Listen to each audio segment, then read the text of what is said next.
Telltale Games, founded in the warm California summer of 2004, truly the uncontested champion of making video games. Hits such as 2012's The Walking Dead, 2013's Wolf Among Us, and, of course, their magnum opus, 2017's Minecraft Story Mode 2, a Telltale series. However, this is only a brief glimpse into Telltale's long and storied history, true pioneers of their genre. That genre being glorified point-and-click cutscenes based on culturally relevant properties where your decisions result in the same outcome every goddamn time. Today we're diving into one of Telltale's forgotten and neglected little puppies, Poker Night at the Inventory, their first ever foray into video poker. Now, I know what you're all saying at home. Dude, what the f***? You're a goddamn liar, man. The first one they put out was Telltale's Texas Hold'em. I'll f***ing kill you. F*** your corpse and f*** your... However, dear viewer, worry not. I know that this little outburst of yours is not in your control.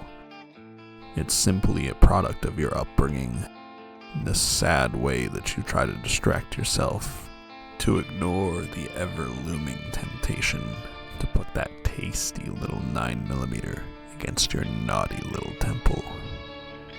But, dear viewer, I'm not touching that audio-visual spoiled horseradish that your closest relatives would double-check to ensure it wasn't you they saw getting mopped up in aisle 7, unless I have incentive. 10 likes and I'll think about it. I am easily bought.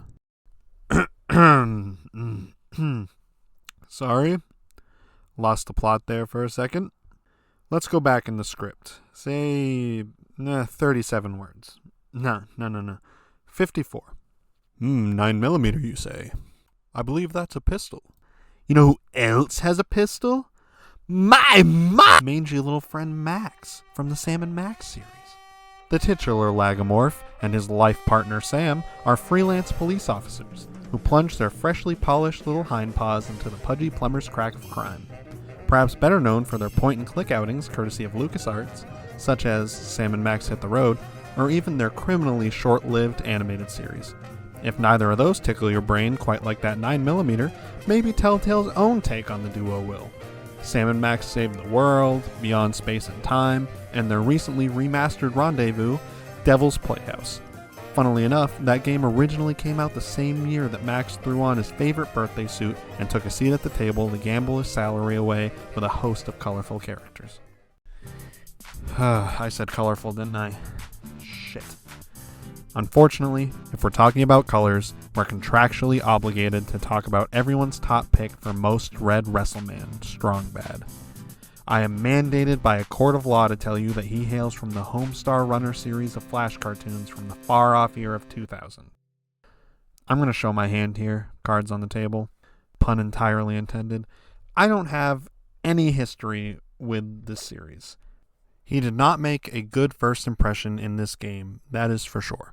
I find him incredibly just infuriating, but for all of you out there, my non-existent horde of ravenous fans, I'll give it a shot. That was exactly what I thought it would be. Anyway, the brothers Chapman, Matt and Mike, they went on to work on a little series you might have heard of from Disney XD. It's a program called Gravity Falls. You may also know Strong Bad from his album Strong Bad Sings and other type hits, his game Strong Bad's Cool Game for Attractive People, or the YouTube channel that serves as the series' new home after the discontinuation of Flash in 2020. The series seems to be off and on nowadays, but you can still get merch like this sick pin I found on Fangamer, and it looks like his plush is getting a restock soon for all you strong baddies out there. Unrelated, how do my south cheeks look today? Thanks, Tycho. Wait a minute, Tycho. The Tycho? The dance electronic musician that hails from Sacramento, California? Known for songs like A Walk, Only Love, and Easy? No! Ah, piss. Penny Arcade, then? Alright, cool. Penny Arcade, of course, being the online comic strip that's been gifting its readers with nose exhales since 1998. The same year that the great American tragedy known as me, dropped down from the battle bus. I don't even play Fortnite. If you aren't much for knowing how to read, maybe you've seen their 2017 movie, Automata, played their card game, or seen their Penny Arcade line of licensed pins based off popular gaming franchises and their own characters.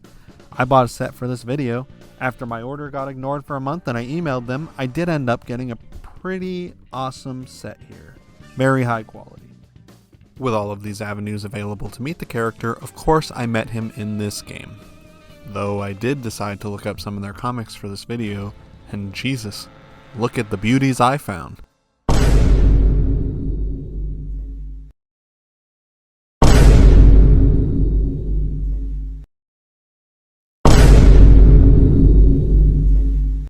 Wait, something isn't right.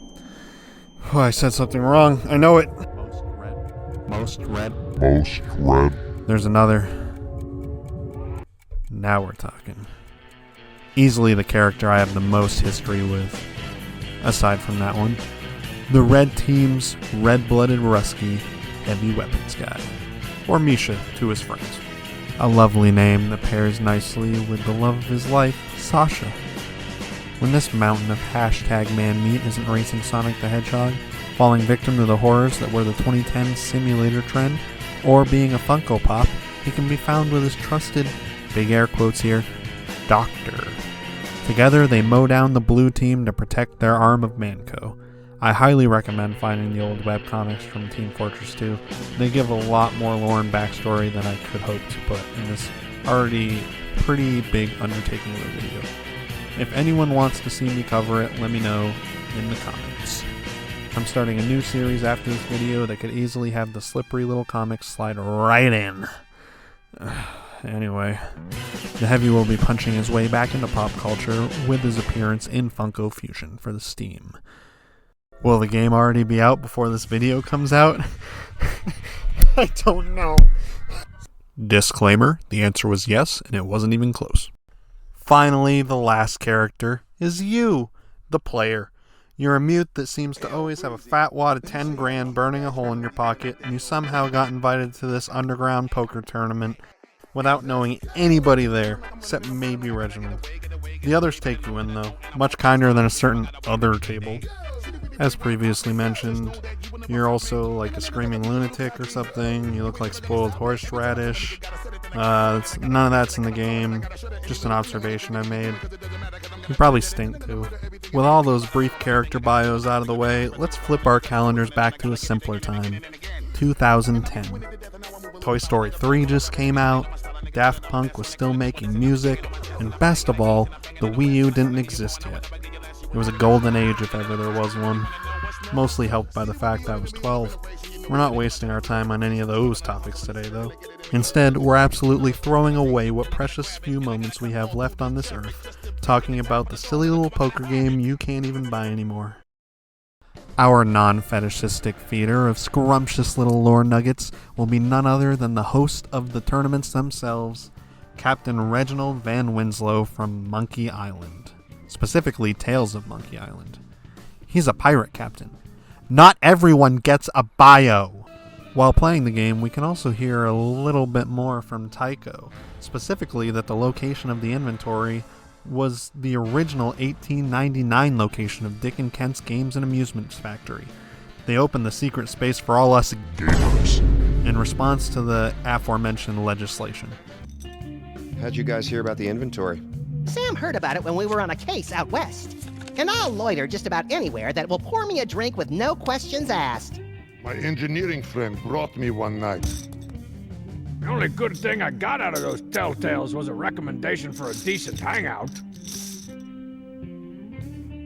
Security may be tight, but with a gentle pat down. Good game. Let's do it again sometime. You too can join in on this back alley poker game. Our greedy little group of gamblers aren't the only ones in this fine establishment. We also have Max's life partner Sam, Strong Bad's buddy Pom Pom, and various other NPCs from Telltale Games' history.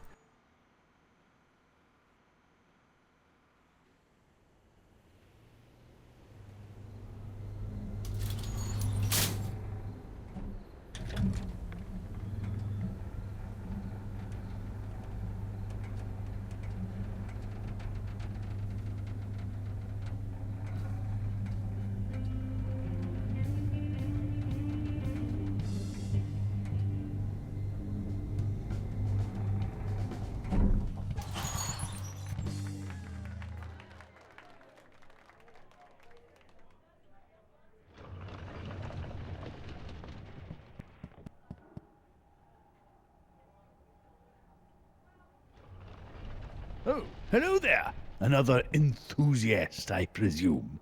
How good it is to see a fresh face here at the inventory. I imagine you're here for the card game with the fellows downstairs. Let me lead you down there.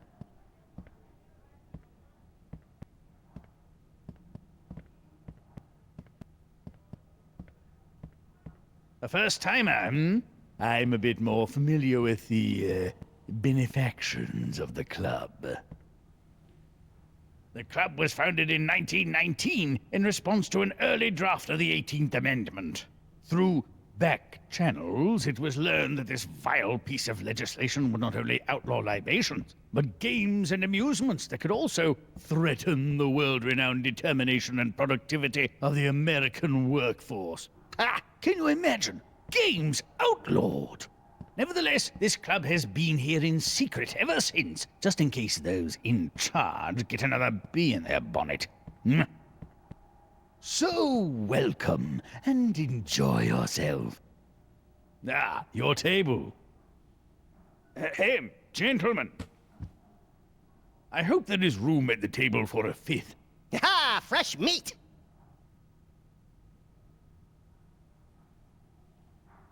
Very well. In concordance with the house rules of the inventory set forth by Mr. Kent upon the club's founding, any congregation of 5 players around a no-limit hold'em table must play for the house stakes of $75. This is not too much. Of course, these stakes were set in 1910, and with inflation, let's see. Tonight's buy-in will then be $10,000. Here you go. Chump change, I say. Chump change! Well, this is embarrassing. I generally walk around with large bricks of money with which to buy into backroom card games, but I'm a little light this evening. Anyway, I think this should even it up.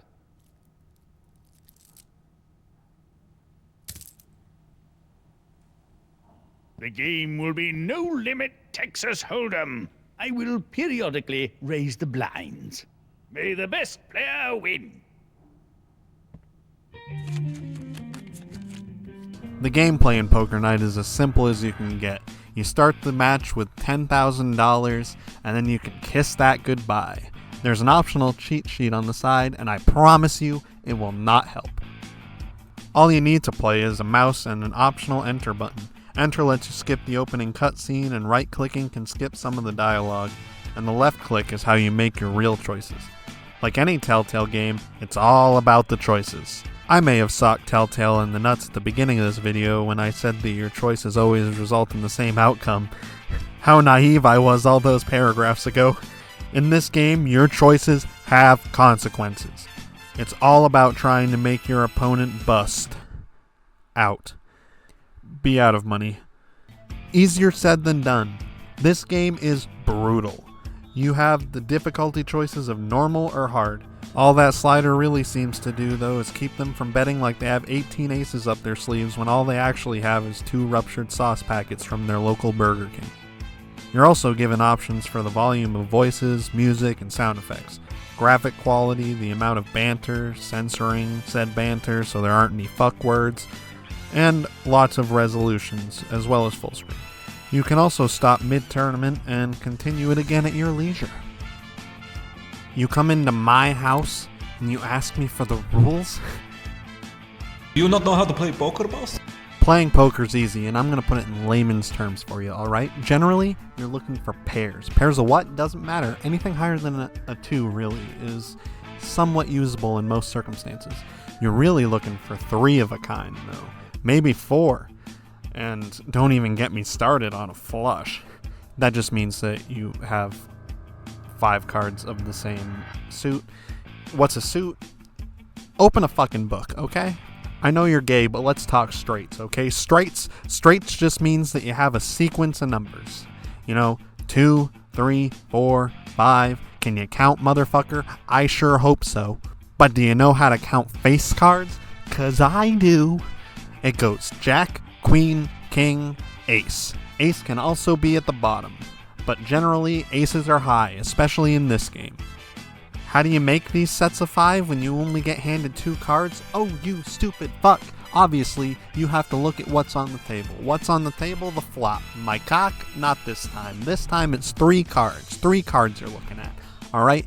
And then a round of betting. After that, they show the next card. Then another round. Do you get it yet? Do I have to talk about this instead of the goddamn game still? Fine, but I'm pissed. Match it for any of the straights we talked about, any of the pairs. Just hope that you have better cards than the other people. They'll generally bet like they have good cards, and it's usually not worth it because in this game, they seem to always have the good cards. So unless you have a way better hand than it seems like they could reasonably have, don't bet. Was that a strategy that I just gave you? Oh man. Well, that's funny because the next section is...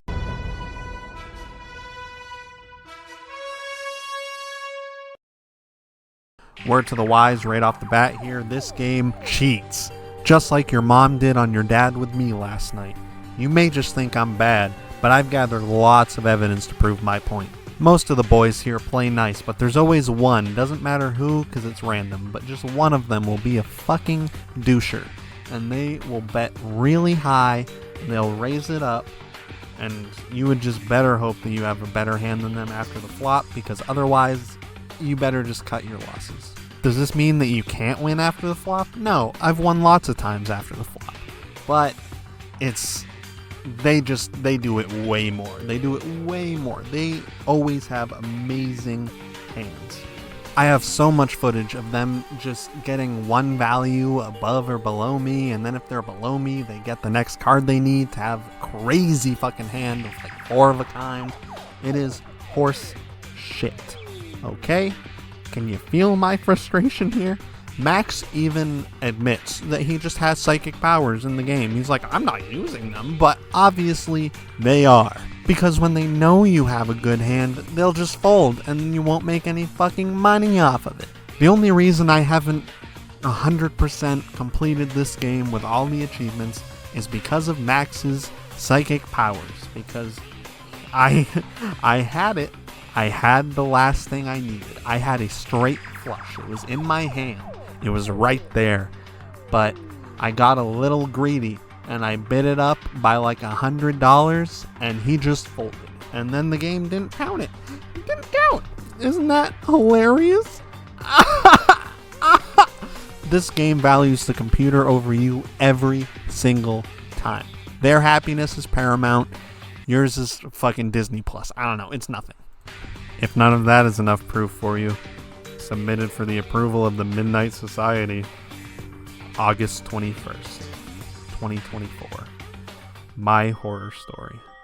After days of grinding out this game, tens of hours, with the goal of getting either 1 million in-game or the final achievement, I've yet to get, after all these years of trying, a straight flush after over 50 hours of playtime.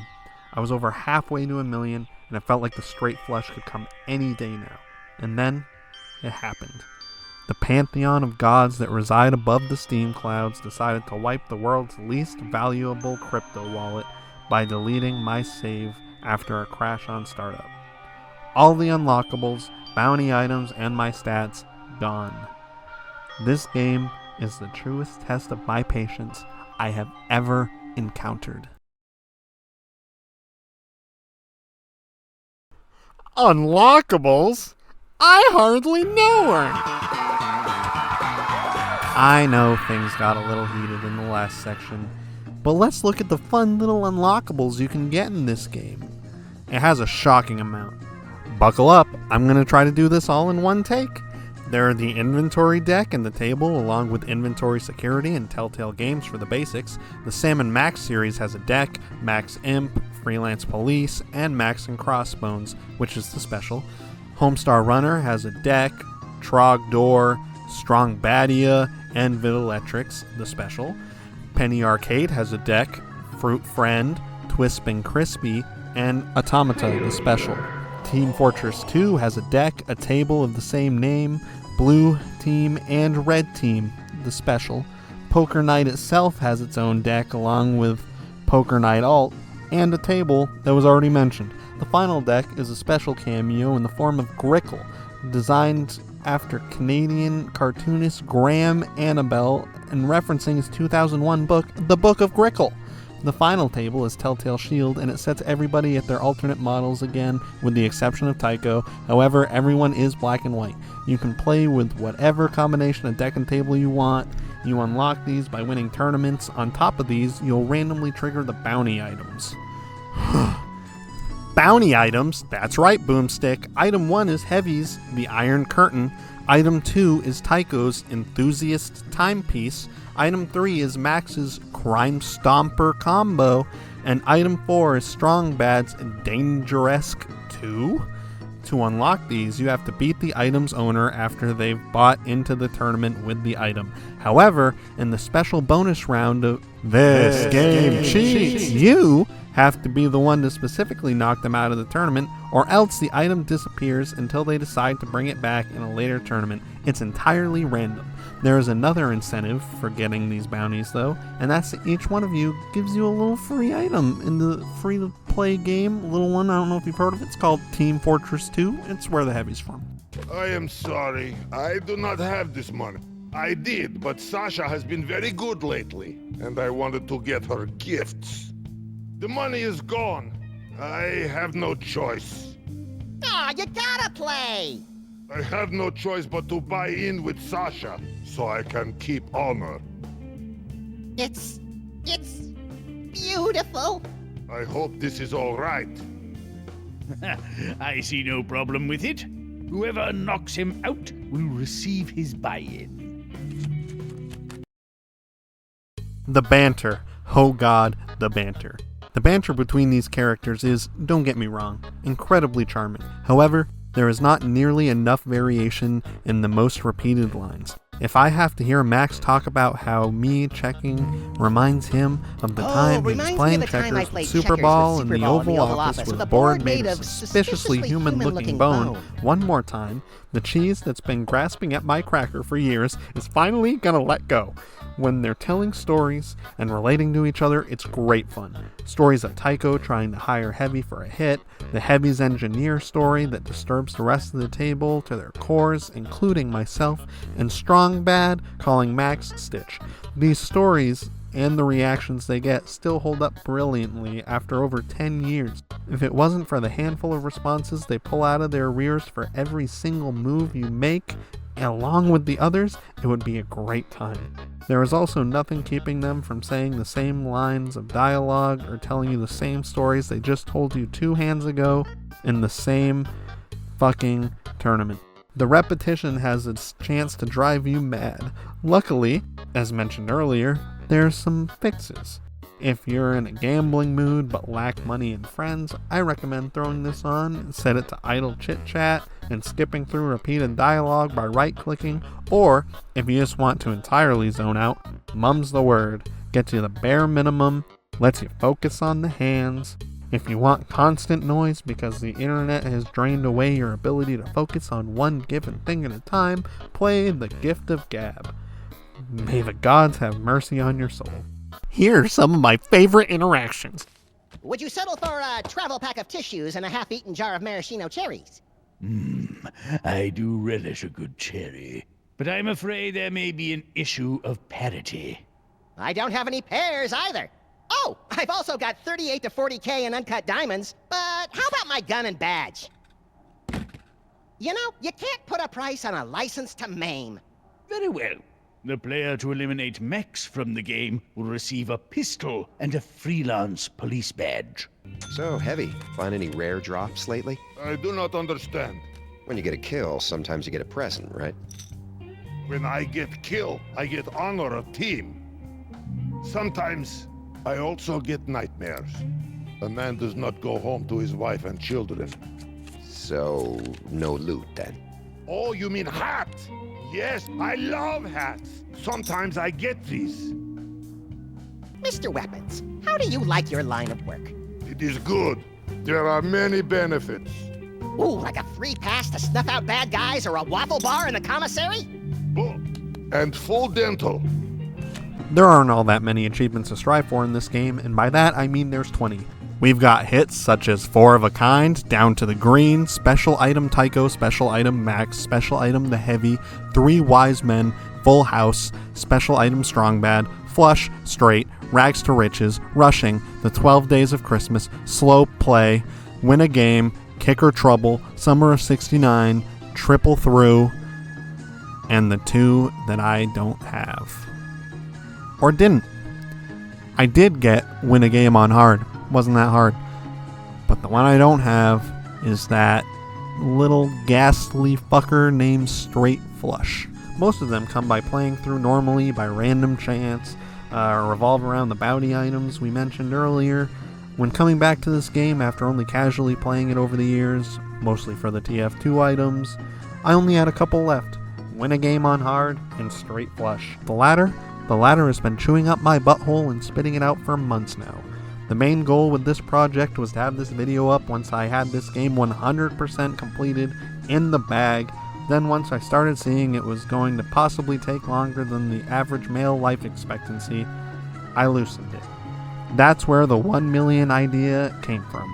That's an achievement in Poker Night 2, a game I have 100%ed, and it's still challenging because you win far less money in this game since you buy in with 10k instead of 20.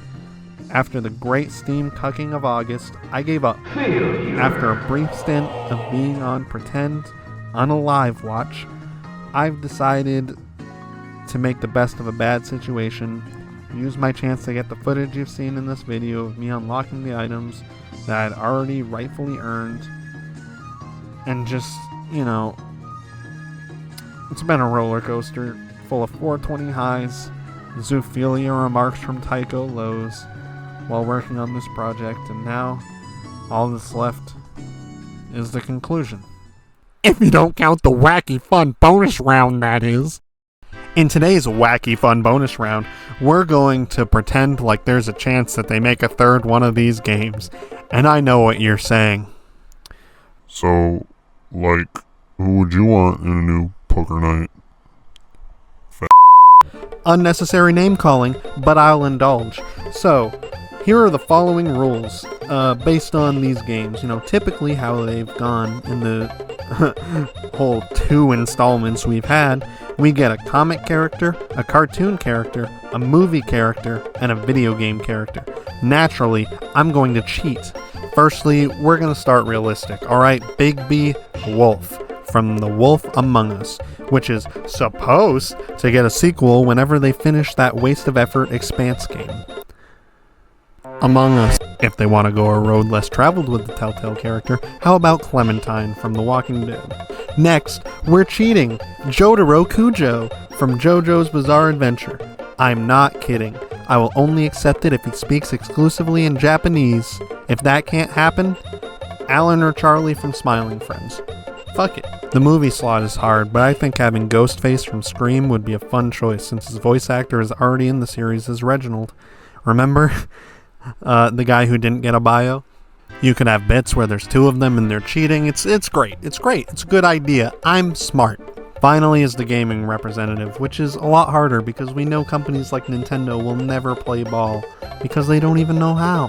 Sony can be super strict as well, so I'm thinking we're looking at Valve, Microsoft, or an indie game.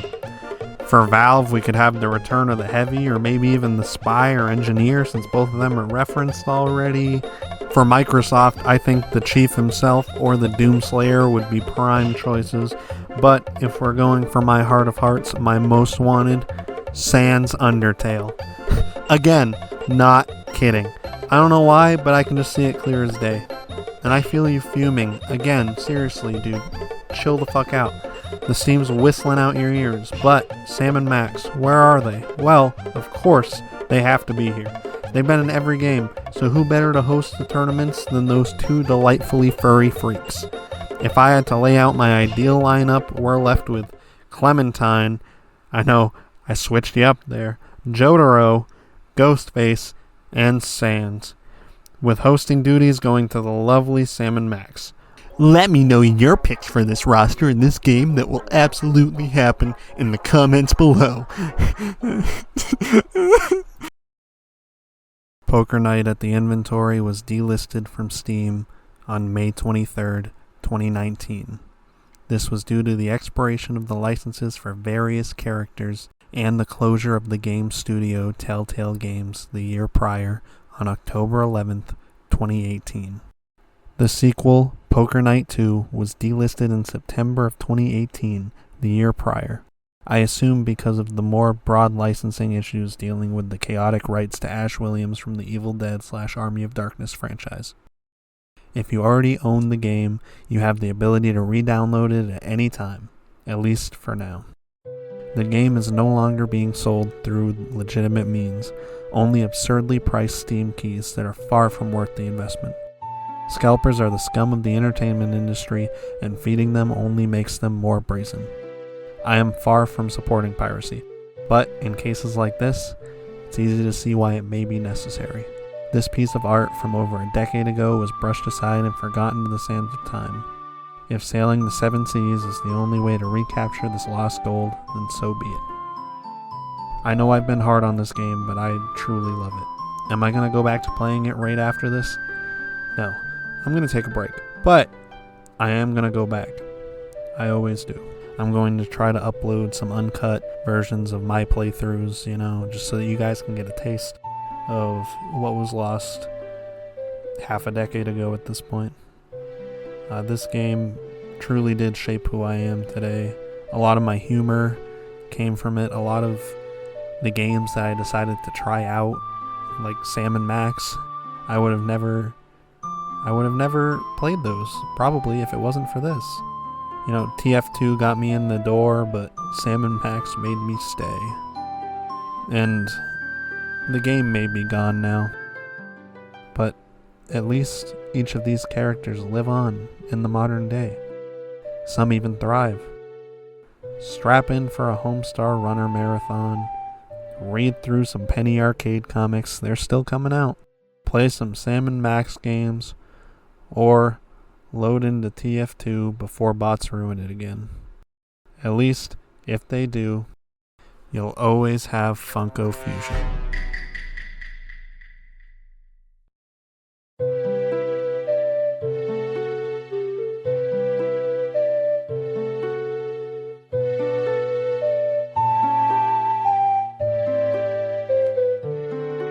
Thank you so much for playing my game.